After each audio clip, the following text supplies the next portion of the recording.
Prime Minister Modi's visit to the United States of America is being termed as not just about show, but also about substance. Joining me to discuss the values and interests that involve Indo-US ties is Daniel Markey. He is Senior Fellow with USIP. Thank you so much, Daniel, for joining us here on India Today. It's my Let's pleasure. Let's begin with the visit itself. I've read your piece. It's very different from most of the others who are writing about the visit to the United States of America, the first state visit by Prime Minister Narendra Modi. What do you mean when you say that India as it is, that it is not about values, but more so about interests? Elaborate. Well, look, I think there are a lot of Americans, and I should be very clear to your audience that a lot of my goal is to approach an American audience about our relationship with India. And I think the first thing that most American readers think of India is the world's largest democracy.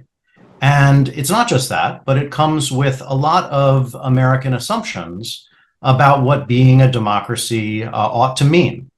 And I think some of those assumptions are wrong. And I wanted to use this piece to sort of set that record straight. Just because we have a shared form of government hasn't really ever mean that the United States, it hasn't ever meant that the United States and India have seen exactly eye to eye on their foreign policy interests. And so I look back at the history of that, and I think that's been true from the beginning, even before India achieved independence. A democratic India didn't always perceive its interests exactly the same way as the United States. So democracy can mean different things and can have different effects. That was the first point. The second point is really that at this moment, we actually have some remarkably shared interests. But they're specific interests, and I think they have to do mainly with our shared concerns about China.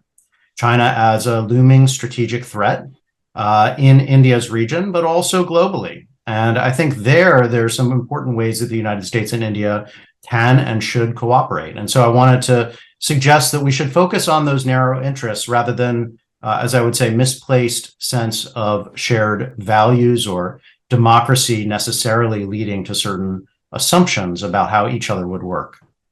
Well, Daniel, we do know that leaders from both countries have in the past and even now have been talking about shared values. Do you think it is disservice to the idea of foreign policy and interests and strategic interests when one tries to connect values with geostrategic interests? That is not what the American or the Indian audience, for that matter, should really be looking for. There might be varied interests, and despite that, countries can work, and they'd work for their own self-interest. Is that what the driving agenda of the leadership should be, rather than harping on values and shared values? Look, I think this question that you ask is a really important one because it's been at the core, I think, of a lot of the American foreign policy debate since the beginning of the Republic here. And I think the answer is it's mixed. It's a balancing act. To say that the United States should look to the world, or that any country should look to the world shorn of its interests, or of its values, of its principles, of its worldview, is simply impossible. We're humans. That's how we perceive and in fact, how we shape our interests at some level. So on the one hand, I think it's impossible to sort of drop the values equation entirely. And I'm not really arguing that. What I am suggesting is that you can do that, meaning you can look at the world through a values lens. You can think about those issues, but you can also recognize that there are specific interests, even if those values don't necessarily align, specific things that you can cooperate, even with countries with whom you have no shared values. So forget about India for a second, but let's look at other countries. The United States has worked with over the years with which we don't even claim to have shared values. Saudi Arabia comes to mind. Dan, which includes China and Saudi Arabia. Absolutely. Included China, includes to some extent still China, and many other countries as well. So, the reality of international politics that I think we all need to understand is we don't get to pick what the kind of institutional structure or political structure of other countries happens to be. We have to deal with it one way or another. So on the one hand, we have to be realistic about that.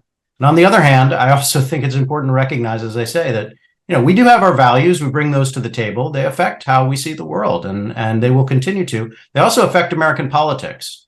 And this is another point that I try to make, which is, American politics will be informed. The Congress, the voting public will be informed, their views on India, by their perceptions of India. And those things are also shaped to some extent by their values. How important do you think is the Indian diaspora or the Indian community and their role in American politics, their increased role and participation in American politics is the reason why America is looking at India as quote unquote natural partner?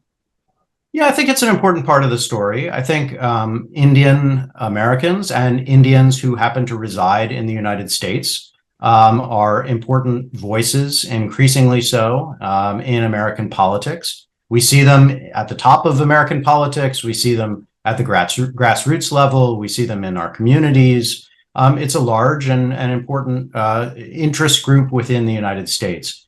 I wouldn't say that that's the only or even the principal driving force that brought the United States and India closer together over the years. I mean, India in itself, being an enormous country, an enormous market, has, particularly after the 1990s, has made itself a very attractive partner on a range of issues that the United States would like to work with India. And U.S. presidents have felt this certainly since the Clinton administration till the present. And so that rising voice of the Indian community in the United States, I think, gives energy to the relationship in positive ways generally, and some maybe we'll see less positive ways over time, because I think it may also bring some of the partisanship of India to the United States. And we've seen that with other diaspora groups in the United States. That's just a reality.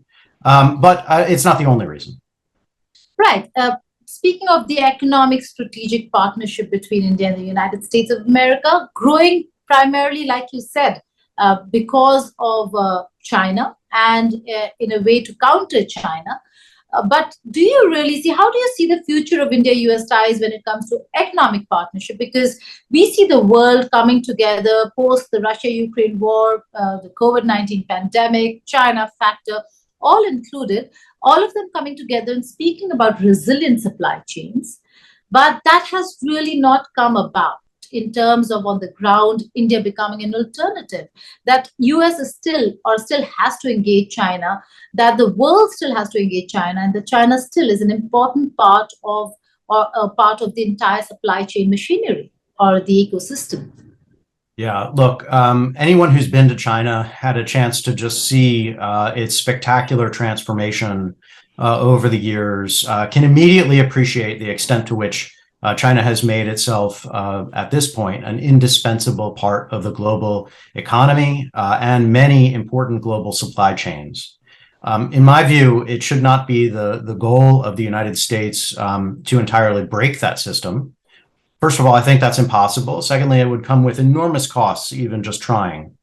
Where I think the United States ought to, and I think generally is trying to focus its attentions, and where other countries would like to focus their attentions, is on areas where we're concerned that supply chains include critical inputs into our economies and things which provide China potentially or already with a degree of leverage that makes us uncomfortable and makes our own economies sort of subject or vulnerable to Chinese behavior.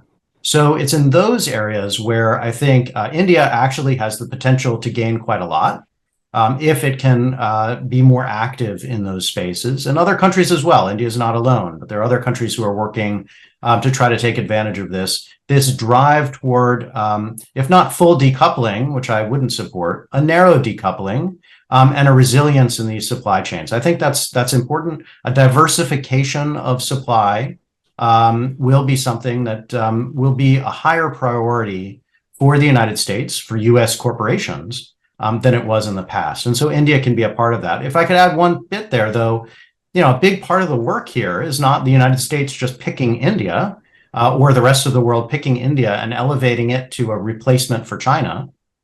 it's the hard work within India itself to make itself able to play that role. And again, if you've been to China, you've seen the incredible infrastructure, the transformation, physical and otherwise, of a country from a fairly impoverished, highly populated, but not industrialized country to a behemoth in all of those areas. And India has a ways to go. And so the question is whether it can accelerate that process and take advantage of the opportunity.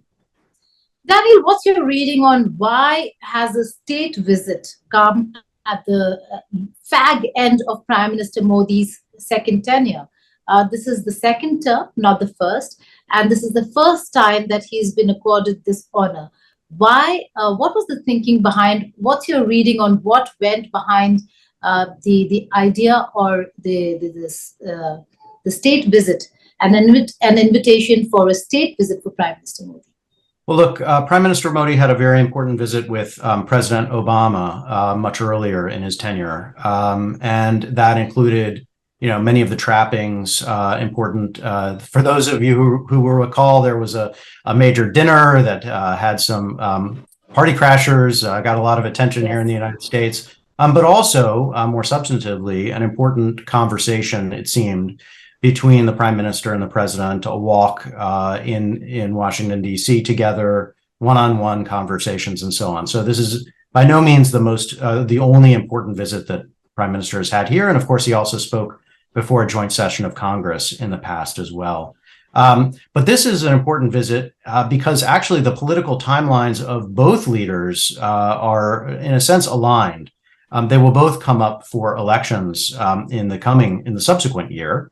And I think both sides recognize that they put a lot of energy at slightly lower levels in the relationship into really advancing their agendas. And they kind of want to cap that off before they both head back to start campaigning for re-election. And so this and the G20 visit, the likely visit by President Biden to New Delhi in the fall, are seen as sort of the opportunities to really put an exclamation mark at the end of an exciting period, and then before they have to turn inward again and focus on other issues.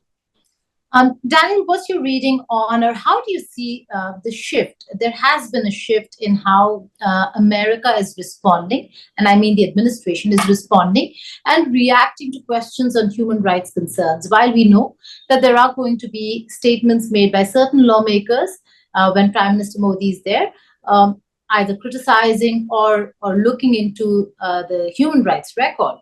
Now, India does say that US has to set its own house in order before preaching. But we also see a shift within the administration when asked, they almost parrot the same line. Yeah, I think the US government right now has made a point of highlighting the convergence of both interests, and they would say, I think, and have said, values and democracy between the United States and India. And I think, and I made this point in my recent article, I think this reflects a desire to focus on the positive. And I can certainly understand that. Look, it's difficult to get a relationship energized if you're focused on the negative aspects and the differences in that relationship, certainly if you're doing that in public. And there are some very good reasons why this Biden administration has wanted to keep its disagreements relatively quiet and really in public air the positive side of the story. But I would also say that, that runs certain risks as well. Being disingenuous or not fully honest or truthful about what the administration, I think, believes about the trajectory of Indian politics can potentially lay some traps in the future. By that, I mean, India may be surprised when the United States does come out with these reports from the US government that cite a variety of concerns that the US has about Indian domestic affairs, including its respect for human rights and minority communities and so on. And those cause, minor disputes, potentially something that could become a major diplomatic, not a crisis, but a problem. But I think that honesty, the more honest we are, the less that will necessarily derail the relationship, and the more both sides will come to understand what the other one is saying when it speaks. And India, I think, should understand the politics of the United States, what drives us, limitations and opportunities. Certainly within the US Congress, these things will matter. And so as we're trying to push through major new initiatives with India, there will be some concern based on the values issue or the democracy issue. And the more honest we are upfront about that, I think the better. Do you see a very solid, honest trajectory when it comes to defense cooperation between the two sides, strategic cooperation between the two sides? I ask this is because in this region, in the neighborhood, we are seeing America distance itself, certainly from Pakistan. The US Defense Secretary was in India, and the Indian Defense Minister, in no uncertain terms, told him not to trust Pakistan with their weapons. And America has been saying that they're not renewing contracts.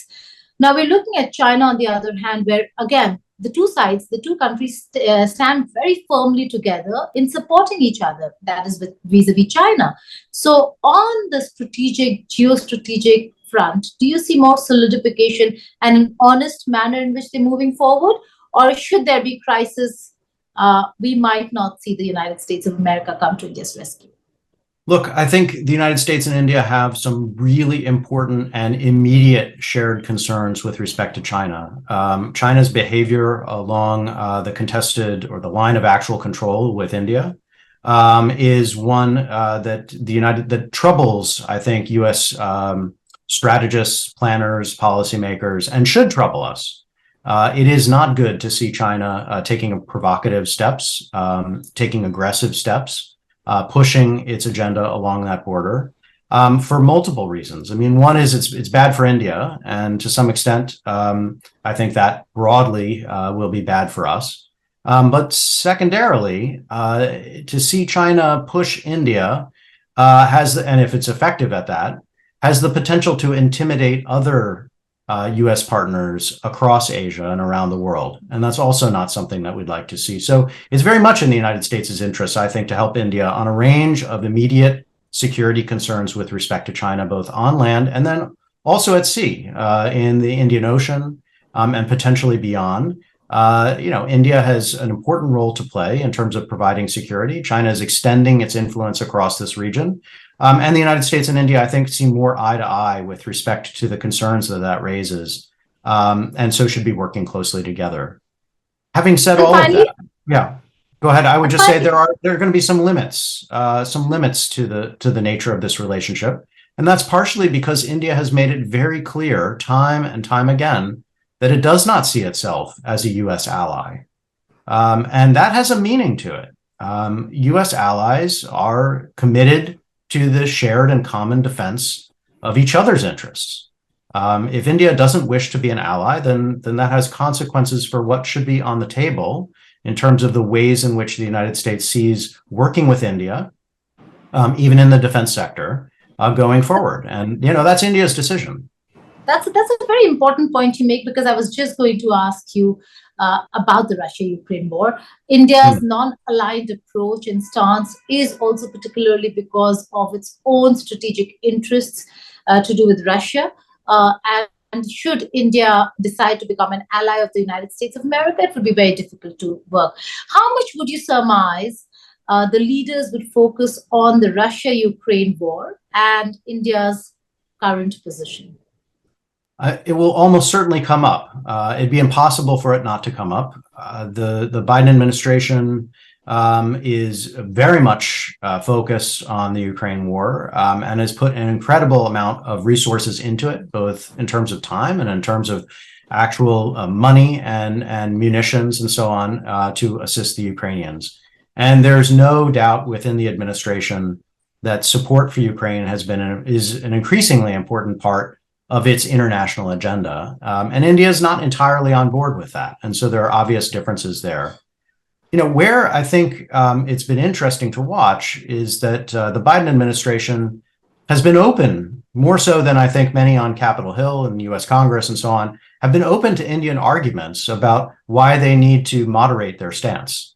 and why India doesn't see the war the same way as the United States does, and doesn't see the fallout or the implications of the war the same way as the United States does. And I think the Biden administration's given a very fair hearing to that Indian point of view. And so I don't know that they'll need to rehash that argument.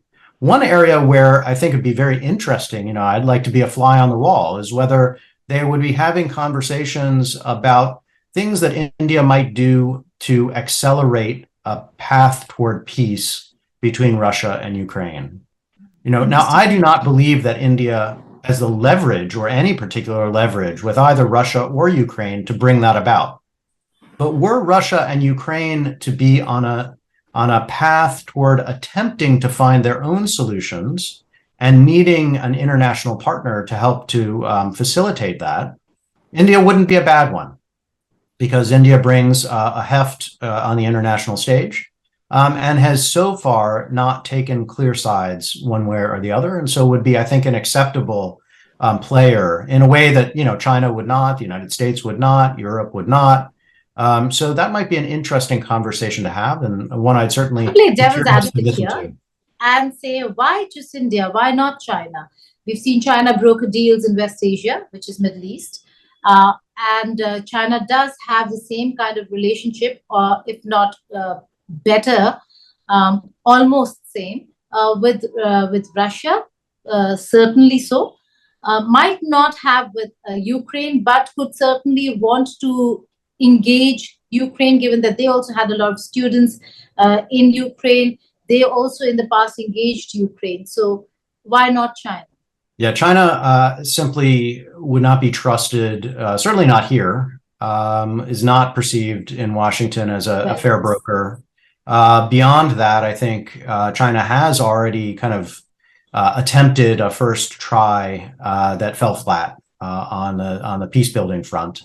It's simply, China is seen too much as a backer of Russia in the same way as the United States is an obvious backer of Ukraine. And so, I just don't, I think China's ruled itself out. Yeah, I could be wrong, but that's how it looks from here. So India holds a unique position given its relations with the West, with Ukraine, and with Russia. That's right. But again, to be very clear, a unique position as a facilitator, not a mediator, not a someone who can boss the two together or force their hands or play a kind of a meaningful point of leverage. No, but a facilitator, potentially, yes, and a skilled diplomatic partner, yes. On that note, Daniel Markey, thanks for joining us here on India Today. Thank you.